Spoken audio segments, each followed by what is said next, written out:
दोस्तों, आपके प्यार और सपोर्ट ने हमारे podcast the horror show by खूनी मंडे को बना दिया है स्पॉटिफाई का नंबर 1 पॉडकास्ट। खूनी मंडे की पूरी टीम की ओर से आप सभी को दिल से थैंक यू। लेकिन खूनी मंडे आर्मी अब स्पॉटिफाई पर नंबर 1 बने रहना है और इसीलिए keep listening and keep following our podcast on Spotify every Monday and Friday. Spotify के नए एपिसोड लाल रुमाल की लिंक डिस्क्रिप्शन में। Begunkodar railway station. Gaurav एक टिकट कलेक्टर था और उसकी पोस्टिंग बंगाल के एक छोटे से इलाके में बने एक रेलवे स्टेशन में हुई थी। उस रेलवे स्टेशन का नाम था बेगुन कोडार रेलवे स्टेशन।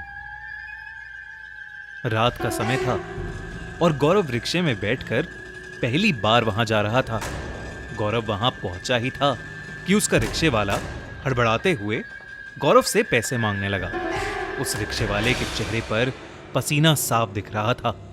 ऐसा लग रहा था कि वो किसी चीज से बुरी तरह घबरा उठा है। गौरव अपने वॉलेट से पैसे निकाल ही रहा था कि तभी वो रिक्शे वाला उससे कहने लगा, जल्दी करो साहब, मुझे जल्दी जाना है। गौरव के पास खुले पैसे नहीं थे। किराया 60 रुपए था और उसके पास 50 का ही नोट था। लेकिन इससे पहले कि गौरव कुछ कहता, वो रिक्शे वाला वही 50 रुपए का नोट लेकर वहां से तेजी से अपना रिक्शा लेकर चला गया। गौरव को उसकी हड़बड़ाहट थोड़ी अजीब लगी, पर क्योंकि वो स्टेशन देर से पहुंचा था तो उसे अभी बहुत काम था। इसलिए गौरव ने उस रिक्शे वाले को नजरअंदाज किया और स्टेशन के अंदर चला गया। स्टेशन पर पहुंचकर गौरव को वहां सफाई करता हुआ एक कर्मचारी मिला। गौरव जैसे ही उसके करीब गया, वो आदमी मुस्कुराया और अपना काम छोड़कर गौरव को स्टेशन दिखाने लगा। स्टेशन में एक टिकट काउंटर था और टीटी के लिए एक छोटा सा रेलवे क्वार्टर बना हुआ था। गौरव ने स्टेशन को जब पूरी तरह से खाली देखा तो उसने मजाक में उस कर्मचारी से पूछा, यहां इतना ही सन्नाटा रहता है हमेशा या कोई आता जाता भी है? ये सुनते ही उस कर्मचारी ने कुछ अजीब सा जवाब दिया। उसने कहा, साहब, कोई गांव वाला आए या ना आए, वो तो जरूर ही आएगी। इतना कहकर वो कर्मचारी चुप हो गया।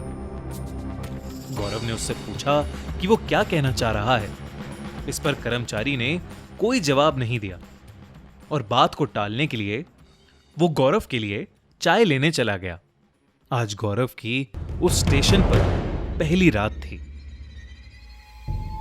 गौरव ऑफिस में बैठा कुछ रजिस्टर्स अपडेट कर रहा था कि तभी जोर से ट्रेन के हॉर्न की आवाज आई।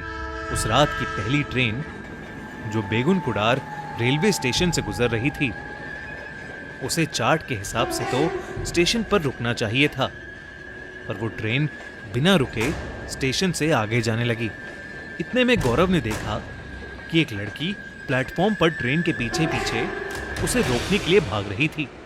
गौरव जैसे ही उठकर प्लेटफॉर्म तक पहुंचा, वो लड़की उसे कहीं भी दिखाई नहीं दी। उसे लगा कि शायद ये उसका वहम होगा और इसलिए वो अपने ऑफिस में वापस आ गया।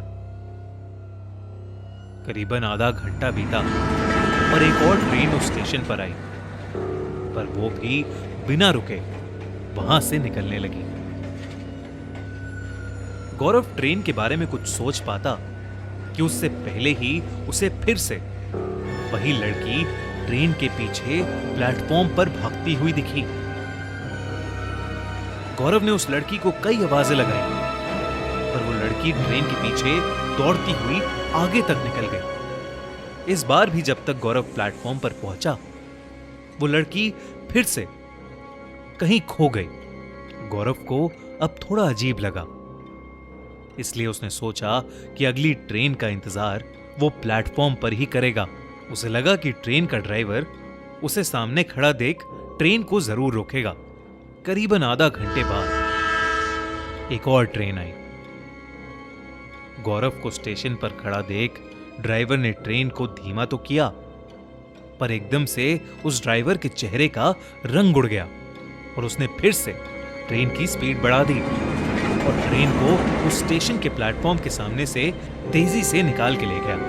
गौरव ड्राइवर को आवाज लगाने ही वाला था कि तभी उसने देखा कि सफेद साड़ी पहने वही लड़की दौड़ती हुई आई और प्लेटफॉर्म पर भागती हुई ट्रेन से भी आगे निकल गई। गौरव को अपनी आंखों पर यकीन ही नहीं हो रहा था, क्योंकि वो लड़की गौरव की आंखों के सामने ट्रेन की रफ्तार से भी तेज भाग रही थी। ये देखकर गौरव एकदम सहम सा गया और वो दौड़कर अपने ऑफिस में आ गया और अपने आप को उसने अंदर से बंद कर लिया। अभी जो उसने देखा था उसे देख गौरव के होश उड़ चुके थे। वो अपनी चेयर पर बैठकर अपने आप को शांत ही कर रहा था कि तभी उसे ऑफिस की खिड़की से प्लेटफॉर्म पर जो दिखा उससे उसकी रूह कांप उठी। उसी दौड़ती हुई लड़की का आधा कटा हुआ धड़ हाथों के बल प्लेटफॉर्म पर रेंग रहा था। गौरव का चेहरा पीला पड़ चुका था। वो उस लड़की को देखकर जोर से चीखा और पीछे के दरवाजे से स्टेशन के बाहर भाग गया। गौरव दौड़ता दौड़ता स्टेशन से करीबन आधा किलोमीटर दूर आ गया था और उसे वहां फुटपाथ पर सोया एक आदमी मिला। वो आदमी घबराए हुए गौरव की आहट से अचानक उड़ गया। गौरव हांफते हुए उस बूढ़े आदमी को अपने साथ हुए हादसे के बारे में बड़बड़ाने लगा।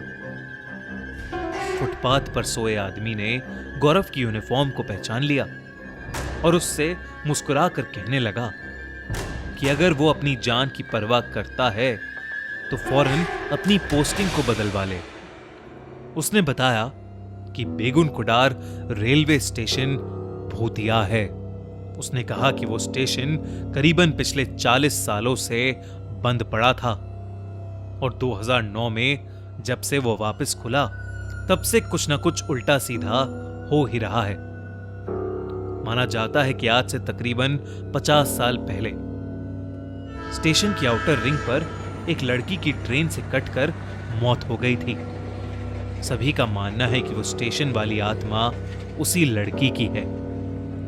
बेगुन कुडार स्टेशन पर रात के समय कोई भी ट्रेन नहीं रुकती, पर उस लड़की की आत्मा रात में गुजरने वाली हर एक ट्रेन के सामने जरूर दौड़ती पाई जाती है। उसने कहा कि गौरव से पहले कई लोग जो यहां काम करने आए, उन्होंने या तो अपना मानसिक संतुलन खो दिया या उनके साथ कोई दर्दनाक हादसा हुआ है। इसलिए यहां पर कोई भी काम नहीं करना चाहता और ना ही यहां से कोई रात में ट्रेन पकड़ता है। गौरव ने सब कुछ सुन लिया और उसी रात सब कुछ छोड़कर अपने गांव वापस लौट गया। इस वजह से उसे नौकरी से कुछ महीनों के लिए सस्पेंड भी कर दिया गया था, पर शायद उस स्टेशन को छोड़कर उसने अपनी जान बचा ली। आपको क्या लगता है, क्या बंगाल का बेगुन कुडार रेलवे स्टेशन सच में हॉन्टेड है? क्या इसे दोबारा खोल देना सही डिसीजन था? हमें कमेंट्स में जरूर बताइए। हमारी अगले हफ्ते की कहानी बनारस की भूतिया घाट स्पॉटिफाई पर ऑलरेडी लाइव है, तो डिस्क्रिप्शन में दी गई लिंक पर क्लिक करिए और जल्दी से उसे सुनिए। और हां, हमारे चैनल खूनी मंडे को सब्सक्राइब करना मत भूलना।